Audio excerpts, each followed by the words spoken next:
एक आदमी ने जंगल में फंसे एक घायल भेड़िए की मदद की।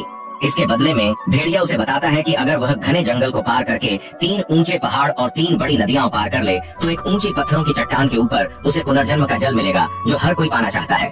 अपने बूढ़े पिता की जान बचाने के लिए वह आदमी 2 महीने से भी ज्यादा समय तक कठिनाइयों का सामना करता हुआ पहाड़ और नदियां पार करता है और आखिरकार उस चट्टान की चोटी पर पहुंचता है।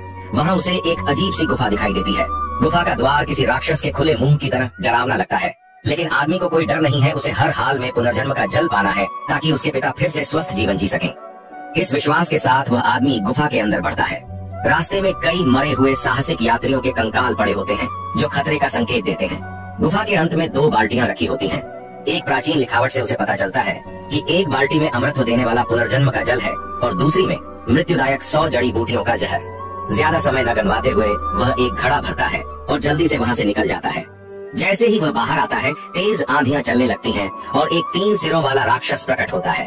वह बताता है कि वह पहाड़ का रक्षक है और पुनर्जन्म का जल ले जाने के लिए आदमी को उसकी परीक्षा पास करनी होगी। आदमी जानता है कि वह शक्ति में उस राक्षस से कमजोर है, फिर भी एक छोटे से चाकू के साथ वह निडर होकर लड़ने जाता है। लेकिन राक्षस बहुत ताकतवर होता है और उसे जमीन में पटक देता है।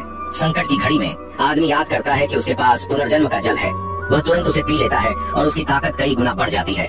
वह राक्षस पर टूट पड़ता है और कुछ ही पलों में उसे बुरी तरह हरा देता है। अब राक्षस का केवल एक सिर बचा होता है। वह गुफा में भाग जाता है और पुनर्जन्म का जल पीने की कोशिश करता है, यह सोचे बिना कि भेड़िया पहले ही दोनों बाल्टियों की जगह बदल चुका था। राक्षस जहर पी लेता है। परिणाम वही होता है जिसकी उम्मीद थी।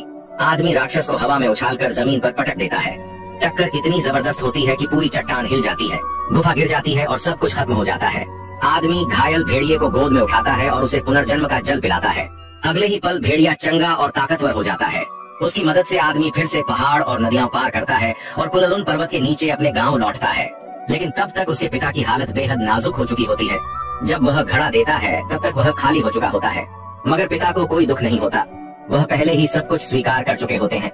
उनके लिए यह जानना ही काफी होता है कि उनका बेटा सुरक्षित लौट आया, क्योंकि इस पूरी यात्रा में बेटे का साहस और नेक दिल होना ही असली खजाना साबित होता है।